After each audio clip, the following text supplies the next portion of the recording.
हिंदू कब तक सहेगा? 4.5 करोड़ रोहिंग्या मुसलमान इस भारत के अंदर हैं। हमारे संसाधनों का दोहन कर रहे हैं, हमारे भाइयों को वहां मार रहे हैं। अगर यही सब चलता रहा तो 20-25 साल बाद घर के सामने तांडव होगा सर। हमारी बहन बेटियां भी नहीं बचेंगी।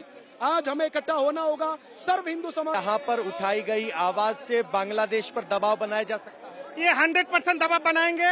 आज हमारा सैनिक, ये हमारा दादा है और बहुत दादा है बंगाली समाज से, सर्वभारतीय हिंदू बंगाली संगठन से, विश्व हिंदू परिषद बजरंग दल। आज बांग्लादेश एम्बासी गिराव देने आया दिल्ली में, इसलिए वो पे दीपू दास को जिंदा चला। आपने जो प्रश्न किया मीडिया भाई को बहुत बहुत धन्यवाद। इम्पोर्टेंट प्रश्न रखा आपने, जे ये आवाज हम बांग्लादेश तक पूछ गया और ये बांग्लादेश सरकार, इनुस सरकार पदक्षेप नहीं लिया, हम बहुत बड़ा आंदोलन करेंगे। इनुस सरकार को हम दिखा देंगे हम क्या कर सकते हैं। सुना तो नहीं रहा। और ये हमारा 100% गारंटी है, ये एक्शन होगा और ये सॉल्यूशन निकालेगा और उनको अरेस्ट करके जिसने मारा उनको फांसी की सजा सुनाएगा। ये देखिए, ये भारत का लोकतांत्रिक मूल्यों के प्रति आस्था है।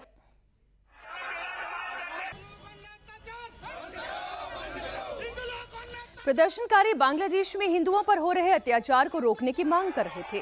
साथ ही वो हिंदुओं से जागने की भी अपील कर रहे थे।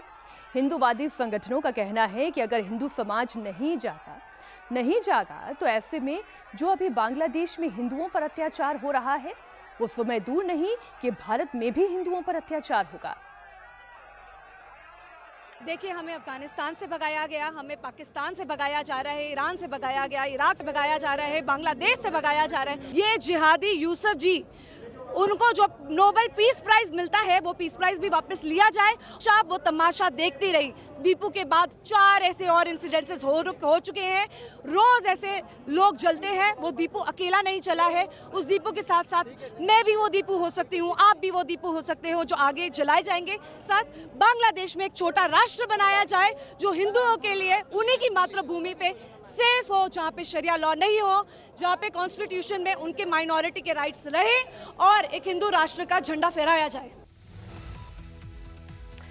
बांग्लादेश में हिंदुओं को टॉर्चर किया जा रहा है, हिंदुओं को जिंदा जलाया जा रहा है, चुन चुनकर पीटा जा रहा है।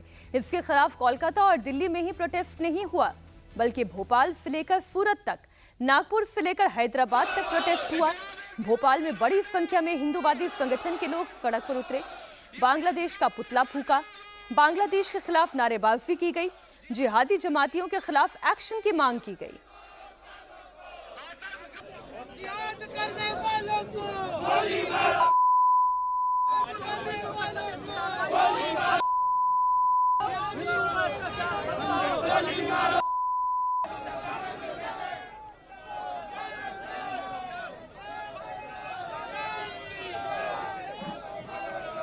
बांग्लादेश के खिलाफ भोपाल में जो प्रोटेस्ट हुआ उसमें बड़ी संख्या में मुस्लिम संगठन के लोग भी शामिल थे। मुस्लिम समाज के लोगों ने भी कट्टर जिहादियों के खिलाफ एक्शन की मांग की। साथ ही यूनिस सरकार से जल्द हत्यारों को फांसी देने की मांग की। बांग्लादेश में अल्पसंख्यकों के खिलाफ हो रहे अत्याचार के विरोध में मध्य प्रदेश की राजधानी भोपाल के तमाम मुस्लिम संगठन, मुस्लिम समाज इकट्ठा हुआ है और एक तरीके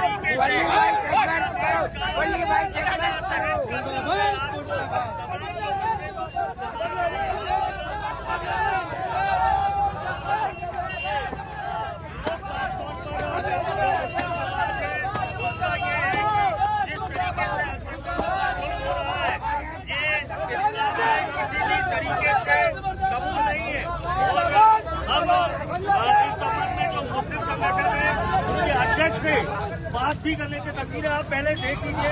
इस तरीके से बांग्लादेश हुए आपको दिखाई दे रहे हैं कि आक्रोश साफ तौर पर यहाँ पर दिखाई दे रही है। बात भी कर रहे थे सर, क्या वजह है विरोध का? विरोध की वजह ये, जिस तरह से अल्पसंख्यकों के साथ बांग्लादेश हो, चाहे पाकिस्तान हो, चाहे श्रीलंका हो, जिस तरह से वहाँ पर अल्पसंख्यकों के साथ जिस तरह के जुल्म और ज्यादती हो रही है उसके खिलाफ हम लोगों का प्रोटेस्ट है। तो मेरा ऐसा मानना है कि हमारे नबी करीम रसूलुल्लाह सल्लल्लाहु अलैहि वसल्लम ने कभी भी इंसानियत के सिवा कोई रास्ता किसी को नहीं बताया है।